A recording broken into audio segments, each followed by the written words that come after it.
നമസ്കാരം.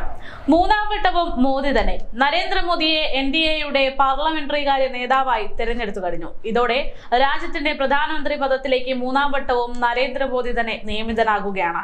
രാജ്നാഥ് സിംഗ് ആണ് നരേന്ദ്രമോദിയുടെ പേര് NDAയുടെ പാർലമെന്ററി കാര്യ നേതാവായി നിർദ്ദേശിച്ചത്. ഇത് ഐക്യകണ്ഠേന അംഗീകരിക്കുകയായിരുന്നു.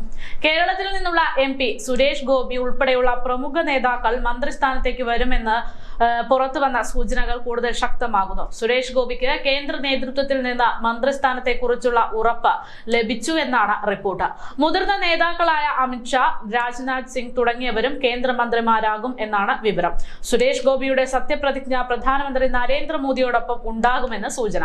മൂന്നാം മോദി മന്ത്രിസഭയുടെ സത്യപ്രതിജ്ഞ നടക്കുന്ന ഞായറാഴ്ച സുരേഷ് ഗോപിയും സത്യപ്രതിജ്ഞ ചെയ്യുമെന്നാണ് സൂചന. നേരത്തെ കേന്ദ്രമന്ത്രിയാകുമോ എന്ന ചോദ്യത്തിന് ഇനിയും മറുപടി പറയുന്നത് നെഗറ്റീവ് ആവുമെന്നായിരുന്നു ഡൽഹിയിലെത്തിയ സുരേഷ് ഗോപി പ്രതികരിച്ചത്. ഒരുപാട് പേര് വിളിച്ചു ഉപദേശിച്ചു എന്നും എല്ലാം ദൈവനിശ്ചയം പോലെ നടക്കുമെന്നും സുരേഷ് ഗോപി പ്രതികരിച്ചു. കഴിഞ്ഞ ദിവസം അതിരുകളില്ലാതെ സന്തോഷമുണ്ടെന്ന് സുരേഷ് ഗോപി പ്രതികരിച്ചിരുന്നു. കേരളത്തിൽ നിന്നുള്ള ആദ്യ BJP ലോക്സഭ MP എന്ന ഭാരം തലയിൽ എടുത്തു വയ്ക്കുന്നില്ല എന്നും താൻ MPമാരിൽ ഒരാളാണെന്നും സുരേഷ് ഗോപി മാധ്യമങ്ങളോട് പറഞ്ഞു. പക്ഷേ എന്നാൽ സുരേഷ് ഗോപി തന്നെ കേന്ദ്രമന്ത്രിയാകുമെന്നുള്ള സൂചനകളാണ് പുറത്തുവരുന്നത്. വെറും വാശിയുമോടെ മറ്റുള്ളവർക്ക് ചെയ്യാൻ പറ്റാത്തത് ചെയ്യണമെന്നാണ് താൻ ഉദ്ദേശിക്കുന്നത്.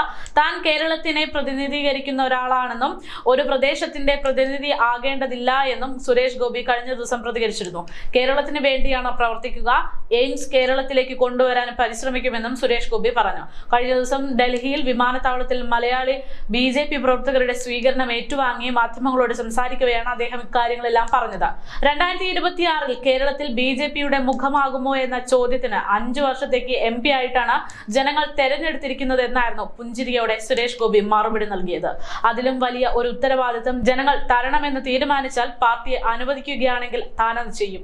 ഇപ്പോൾ ഇങ്ങനെ ഒന്നും ഉദ്ദേശിക്കുന്നില്ല എന്നും സുരേഷ് ഗോപി വ്യക്തമാക്കി. കേരളത്തിൽ നിന്ന് തെരഞ്ഞെടുക്കപ്പെട്ട ആദ്യത്തെ BJP MP എന്ന നിലയിൽ ഡൽഹിയിലേക്ക് പോകുന്നതിൽ അഭിമാനമുണ്ടെന്നും സുരേഷ് ഗോപി പറഞ്ഞു.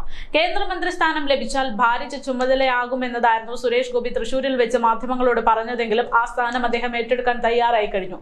10 വകുപ്പുകളുടെയെങ്കിലും ഏകോപന ചുമതലയുള്ള MP ആകുന്നതാണ് കൂടുതൽ താല്പര്യമെന്ന് അദ്ദേഹം പറഞ്ഞിരുന്നു.